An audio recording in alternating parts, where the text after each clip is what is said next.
그 결과 이들은 84년 카르로 비바리 영화제 심사위원 특별상을 수상하고 최은희 씨는 85년 모스크바 영화제에 출품한 소금으로 여우 주연상을 수상하게 된다.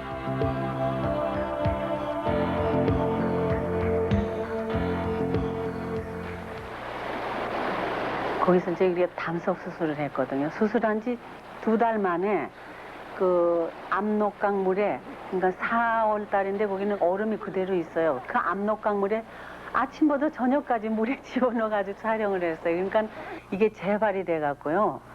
그냥 의사가 와서 주사 놓고 이래가지고 이제 고생하면서 찍었어요. 근데 하여간 제 체험으로 봐서는 열심히 한 작품은 뭔가 좋은 결실을 맺는다 그런 거 아주 신념으로 갖고 있는데 그것도 그런 하나의 작품이라고 생각하는데 그 한국에서도 수많은 수상을 해본 기억도 있지만은 기립박수 받은 건 그때가 처음이었어요. 그때 정말 그 감격한 희열은 정말 말할 수 없었어요. 북한에서 북한 관객에게 정말 주고 싶었던 메시지는 무엇이었습니까? 우선 민족 정서를 알리고 싶었어. 왜 민족 정서가 다 없었어.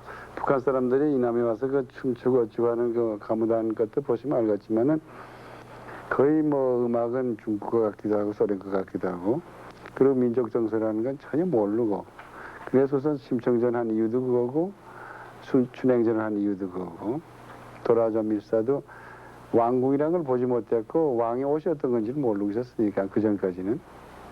그러니까 그런 의미에서 민족 정서를 많이 알려줘야 되겠다.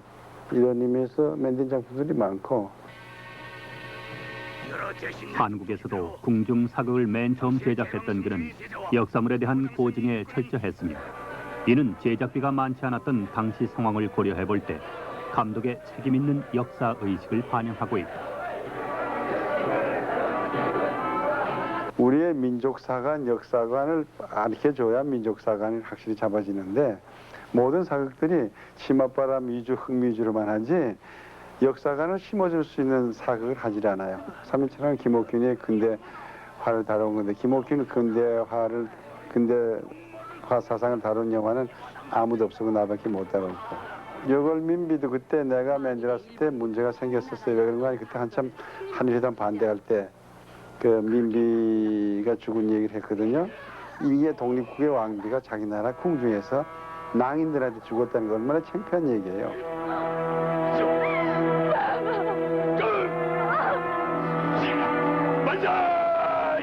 그때 내가 하나 박 대통령한테 감사할 게 하나 있는데 그때 중앙정보부에서 이걸 못하겠어요. 왜 그런가? 한일회담이 지금 한참 고조돼가지고 반대운동이 데모가 일어나는데 이 영화를 틀어서 들어가느냐. 그래서 그걸 청와대에서 시사를 했어요. 그랬더니 박 대통령 말 그럴수록 배줘야 되지 않겠느냐. 그래서 그게 나왔어요.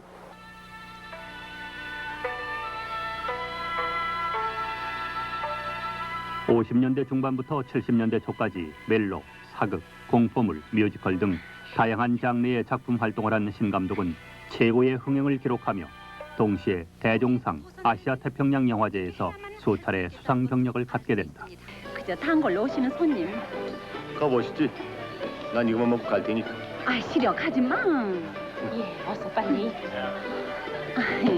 그럼 잠깐만. 최은희 씨 또한 당대 최고의 인기 여배우로서 화려한 수상 경력과 함께 연기력도 인정받게 된다. 아무것도 아니야. 아저씨, 저기 엄마. 그치? 엄마지? 응. 엄마!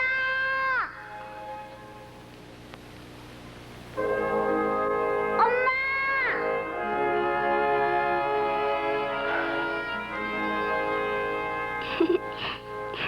한국 영화의 대중화를 위해서 다양한 장르를 통한 많은 작품을 만들어내고 많은 감독을 키움으로써 한국 영화 발전에 일조를 했지만은 그 영화를 소비할 대중 관객이 너무 부족했다는 것입니다. 즉 영화 관객의 한계성에서 신 감독은 운영에 어려움을 겪습니다. 그래서 당연히 탈출구를 찾는 것이 한국 영화의 수출이죠. 실질적으로 신 감독은 홍콩에 신필름 지사를 만들고 한국 영화의 동남아 수출과 미국 등 세계 한국 영화를 소개하는 노력을 기울여 왔습니다. 그래서 우리는 신 감독을 한국 영화의 대중화와 세계화를 위해서 노력한 유일한 감독으로 평가하고 있는 것입니다.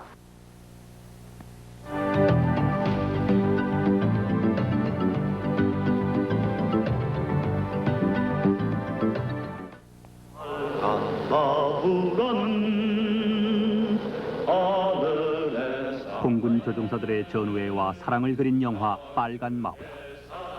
이 영화는 박진감 넘치는 공중 장면 연출로 한국 영화사에 길이 남는 전쟁물이 되었고 동시에 동남아시아에 수출되어 상당한 인기를 모았던 영화로 기록된다.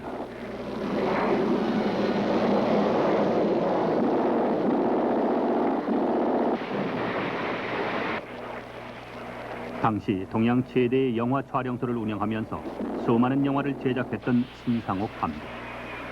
그래서인지 정부의 특혜를 받은 영화 감독으로 그를 기억하는 이도 적지 않다. 그때 난 무슨 영화를 하고 있는데 갑자기 끌려가가지고 청년이 승만이라는 걸 만들려고 해서 만들었어요. 독립협회와 청년이 승만.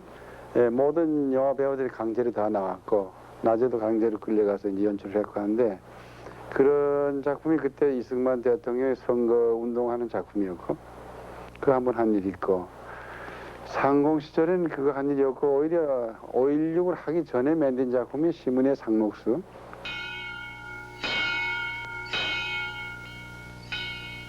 그것도 사회성 있는 영화죠. 그러니까 뭐 식민지 시대 이제 농촌 계몽운동, 농촌운동 하던 얘기인데 그거 나온 다음에 박정희 씨가 혁명을 하고 나서 그 영화 보고 울었다고 그래요. 그래서 나하고 가까워진 이 첫 계기가 그거예요. 쓸만한 사람이구나 이렇게 생각을 했어요. 영화를 보고 예, 울었다고 그래요. 그러고 나서 상록수 운동이라고 시작이 됐죠. 그래가지고 살아있는 상록수라고 그래가지고 뭐 상도 주고 그리고 상록수 운동 한 게 그 유다령 씨 국민 새마을 운동이 전부 거기서 시작된 거예요. 내가 그때 제일 큰 업자였으니까 정부하고 뭐 야합해서전이 협조를 해서 이렇게 생각을 하는데 결국 견디지 못해서 나온 게 난데 마지막에 버리고 나온 게 북한에서 보낸 8년의 세월. 특히 4년간의 감옥 생활을 통해 신상옥 감독은 자신의 영화관과 가치관에 많은 변화를 겪는다. 내가 그때 이북에 붙잡혀 가지 않고 미국에 왔으면 그때 미국에 오려고 준비했을 텐데 돈은 많이 벌었을지 몰라도 좀 이식 있는 작품은 만들기 힘들었을 거예요. 이북에 가면 완전히 저 가치관이 바뀌잖아요. 현재 우리가 자본주의가 이만큼 발달하고 민주주의가 발달한 것도 역시 공산주의라는 게 있었으니까 여기까지 왔지. 아마 공산주의라는 게 없었으면 많이 부패돼가지고 여기까지 못 왔을 것 같아. 그런 마찬가지일 거예요. 내 영화에 대한 나의 그것도요. 가치관이 많이 달라졌으니까. 저 수기에 보니까 말이죠. 예술적으로나 사회적으로 내 영화들이 맹점이 많았고 또 예술인의 의식에 있어서도 문제가 많았다. 특별히 그 연산군 같은 영화는 정말 불살라버리고 싶다. 근데 그 연산군 영화는 그 당시 우리나라 대종상을 휩쓸었었거든요. 그게 아주 나쁜 환경 속에서 매일매일 차기 없이 내가 써가면서 찍었어요. 중방승지 대령하였소. 중복된 장면이 많고 영화적으로 내가 제일 싫어하는 작품이에요. 대략 다 불살라버려야 됐었어. 그런데 특히 그게 나쁘니까.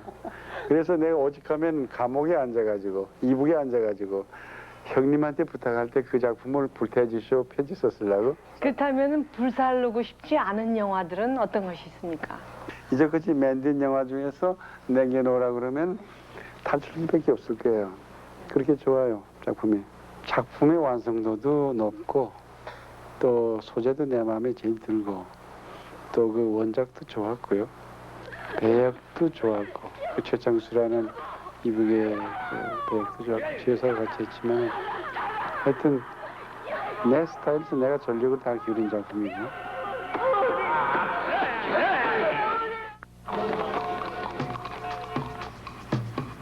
1986년 3월 13일 신상옥 최은희 씨 부부는 비엔나에서 북한의 감시망을 뚫고 탈출에 성공한다.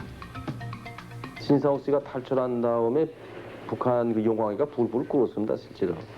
하고 직접적으로 연관이 있던 사람들은 혁명하라는 거, 완전히 자르진 않고, 냅쫓진 않고, 이제 혁명하라는 과정 한 3년씩 다 걸쳤습니다.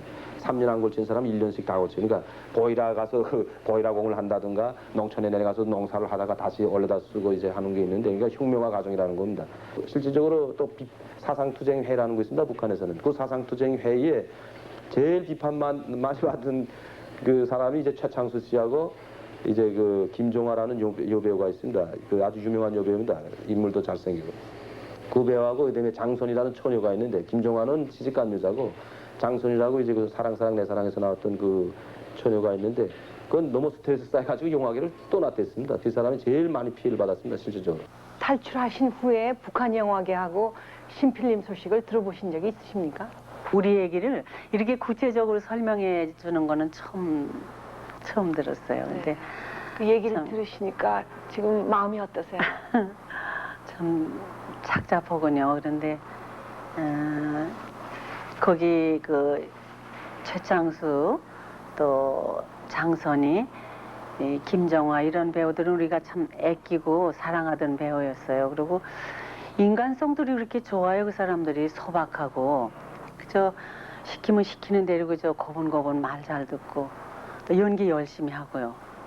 그래서 참 정이 가고 그랬던 저 배우들인데 우리 때문에 이렇게 고생을 했다니까 참 마음도 아팠고 또 뭐 요즘에 좋은 작품 많이 하리라고 생각을 하지만은 서로 이렇게 떨어져서 분단된 조국에 이렇게 산다는 그 괴로움과 아픔을 새삼스럽게 느끼게 되네요. 몇몇 사람들이 피해를 받는데요. 그런 면에서 두 분 탈출이 좀 몰인정한 면도 있다는 생각이 들진 않으세요? 네, 몰인정하다는 얘기 들을 수밖에 없는 것이, 그러니까 내가 그 나이가 좀 젊었으면은 좀 더 있어서 봉사할 수도 있었고, 이북 영화를 개조한다는 건 민족 전체에도 도움이 되는 거예요. 그 해빙하는 거니까. 그리고 또 오랫동안 있었으면은 뭐 의무로 양으로 뭐 김정일을 제일 많이 만난 게 나니까 그건 뭐 여러 가지 애드바이스도 할 수 있고 그랬는데, 그렇게까지 해서 내 인생을 버릴 수가 없었어요. 또 내 에고가 발동을 한 거죠. 거기서 죽을 수는 없다 이렇게 생각한 거죠. 나도 할 일 하고 죽어야지 남 때문에 여기서 죽을 수는 없다.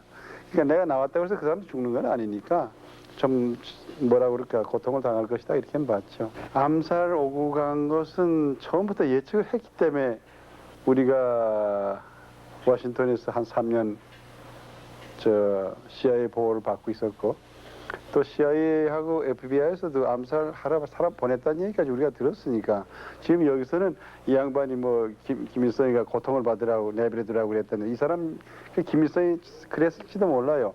그 사람들은 잘해줬으니까 양심이 갇혀 있을 것이다 이렇게 생각하는 수준이니까, 우리는 자유 하나 때문에 뛰어나왔는데 그걸 모르지. 그 감각을 모르니까 이제까지 저런 독재를 하고 있었던 건데, 그러니까 우리가 이남이 아니라 워싱턴에 와서도 한 3년 동안 보호를 받았지만은 FBI에서 자격을 보냈으니까 조심해라.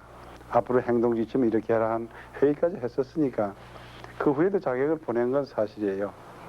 지금도 뭐 그런 보복에 대한 두려움이나 불안감 같은 건 없어요? 네, 지금도 때때로 꿈도 막 도망하는 꿈, 또 이북에서 그 위축된 그 환경에서 이렇게 눈치 살피면서 생활하는 그런 꿈을 아직도 종종 꿔요. 요즘 많이 덜해졌는데 요즘 여러 가지 문제를 우리 본의 아니게 타인이 만들어준 게 많이 있어요. 조선일보에서 녹음을 시중에 판매를 했다든가, 김정일 녹음을. 이건 순전히 수사기관한테 준 건데 미국 CIA하고 안기부에는 준 데가 없는데, 이 사람들이 그걸 잡지사에 줘가지고 시중에 나서 팔게끔 했으니까 아무리 김정일이가 사람이 좋더라도 화가 날 수밖에 없죠. 그 사람은 모르니까 내가 팔아먹었을 거로 알고, 이놈 봐라 또 이 짓 한다 그러고 아마 불쾌하든가 뭐 사람 뭐 죽이려고 그럴 수도 있죠. 그것도 재개발을 찾아갔다고 그래서 불명예할 거 하나도 없어요. 찾아갈 수 있어요. 그런데 문제는 아까 나한테 하나 물었죠. 저 사람은 영화는 퍼펙트한데 인간적으로 냉혹하다고 그랬죠. 그건 딱 맞는 얘기예요. 나는 최여사가 아니라 최여사 할아버지가 있어도 이북에 재개발을 못 가요. 아, 자주멀북하신 게 아니다. 예. 다시 말하자면 이북의 부모가 죽었던 부모가 다 살아나고 죄사가 있다 하더라도 그 서울에 나를 제발로는 못 들어가요. 나 기질도 그래. 이 사람 들으면 좀 섭섭하는지 몰라도 수복이 내가 내 성격은 누구한테 매서는 못 사니까 그렇기 때문에 한국서도 나왔고 또 지금도 한국 못 들어가 있고 그런 이유가 그건데 그뭐 내 발로 갔다고 해서 나쁠 게 하나도 없어요. 용감하죠. 자기 마누라 찾으러 갔으니 얼마나 용감하고 좋아요. 그게 더 소설적이고 뭐 메로드라마틱하고 좋은데 그렇게 됐었으면 좋았을 것 같아요. 근데 내 그만한 용기가 없어 나한테. 근데 그때 진짜 강제 납북이었으면은 비엔나 탈출하실 때 우리나라에 오시지 미국행을 하셨거든요. 그걸 저런 시기에 한국에서 원할 때 내가 한국에 들어가지 않았다는 것은 그런 여러 가지 사정이 있어요. 그건 그때는 내가 얘기할 수가 없어. 또 그리고 우리가 그때 들어가면 정치적으로 많은 이용을 당했을 거예요. 왜 그런 거 아니에요? 전두환 정권이 한참 힘들 때였으니까 우리를 카드로 썼을 게 분명하고 그럼 우린 끌려다니면서 강연만 해야 되고 많이 이용당했을 거예요. 그때 막 학생들이 매일 투진자선 할 테니까 그런 상황에 우리가 들어갈 수가 없었죠. 못 들어간 거지. 안 들어간 게 아니고. 그리고 저희가 88년도에 들어가겠다고 그랬는데 또 못 들어오게 하더라고요. 그래서 89년도에 뭐 올림픽 끝난 다음에 들어오라 그래가지고 들어가니까 가가지고 20일 동안 우리가 이제 안기부에서 취재를 받고 뭐 거짓말 탕비기까지 들여대더라고요. 그래서 솔직히 얘기해서 우리가 탈출한 그 자체가 한국이 그리고 조국이 그리워서 왔는데 어떻게 우리를 이럴 수가 있느냐고 말이죠. 그렇게 섭섭한 생각이 들더라고요. 그리고 또 한 가지는 한국에 우리는 그동안 우리가 죽은 줄 알기 때문에 뭐 티건볼 하나 남아난 게 없어요. 그러니까 어디 발붙일 데가 없더라고요. 그래서 한국에서 안 살게 된 게 아니고 못 살게 된